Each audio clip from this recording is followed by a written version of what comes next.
This is Merril Hoge, former NFL football player, and we're on the Rapsodo Mobile Launch Monitor with the shot tracer data here, which is really interesting because we can see a whole lot of things. First of all, for as big and strong as this guy is, to be hitting his driver 232 with 138 miles of speed is way off. So something's causing that. When I see this launch angle of 20.2, it's launching way too high. So he's probably too steep into the ball, which we'll see in his swing, and spinning the ball a lot, which we'll also see. So what we're going to do here, first in his setup, he's sitting way too much out on his toes. And if you watch through his whole swing, he's always out on his toes, which you play this game probably more from your heels than you do your toes. So let's take a look. We're going to change the setup. Let's take a look at his swing.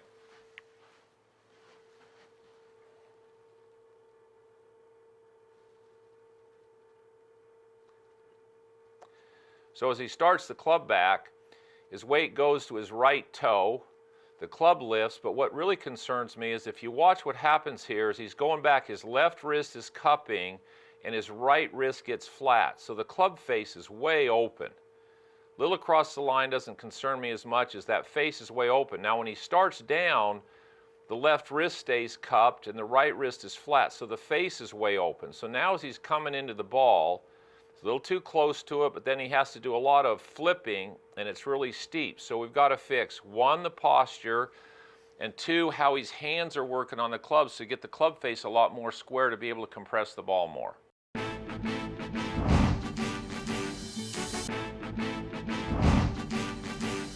Okay, Merril, so here's what we've got to do. Couple things.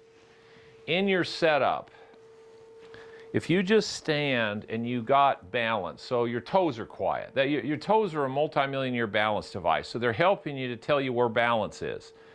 In this sport, because you have to be able to move any direction, you want to be centered in your feet. So if I stand and I feel where weight is in my feet and what my toes are doing, they're quiet. Now here's what I'm going to do.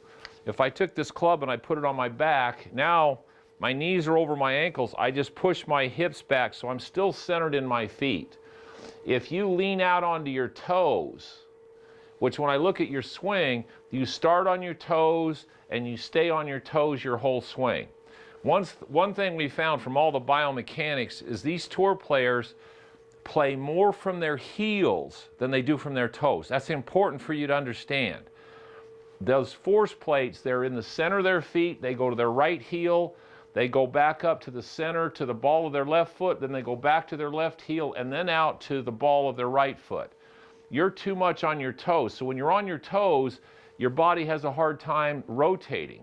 Plus what happens, you get on your toes and now as you come into the ball, your hips try to thrust underneath you to get you back to balance, which is why you're struggling moving up into the ball. That's what gets you really steep. So first, your setup, push your hips back in the center of your feet.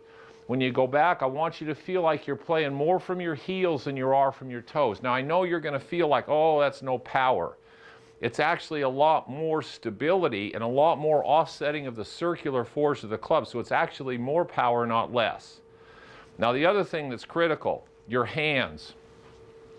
I can't totally see your grip on there, so make sure your left hand grip is strong enough so that you feel like all your left hand has to do is lever. It's called ulnar and radial deviate. So it feels like you go back and like you're chopping, almost like this, as opposed to twisting. Now once your left hand's on there that way, then your right hand starts to work this way. So it's like you throw a baseball or shoot a basketball, so it's doing this. Your right hand, when you take the club away, as you go back, I've got this big club so you can see, as you go back, the face gets twisted and it keeps getting more and more twisted till when you get to the top of your swing, your right wrist is flat and your left wrist is cupped. It needs to be totally opposite of that. Your left wrist needs to be fairly flat and your right wrist needs to be bent. So you want to feel like you're going to throw a ball. So you take a ball and you go like this and you turn up here. Where's your right wrist? There's no way you're going to flatten your right wrist. It's going to be hinged. It's going to lever. It's called flexion. So we've got to get your right wrist to flex, which to you is going to feel like the club face is really shut. And that's okay, and it'll even feel shut here. And you may hit some big hooks. That's because with the face so far open, coming in so steep, you've had to twist it really hard to get the club face on the ball. So if we get your hands working correctly, where you don't have to twist the face and your body out of the way, you're going to get so much better fast. It's incredible. It's not that big a deal, but if you don't fix those two, if you're off balance and if your hands get the face too far open where you're having to twist, you're going to always fight coming out and over it because your right arm knows it has to twist to catch the face up. It shouldn't have to do that. Your right arm should be a push and a thrower more than it is a twister.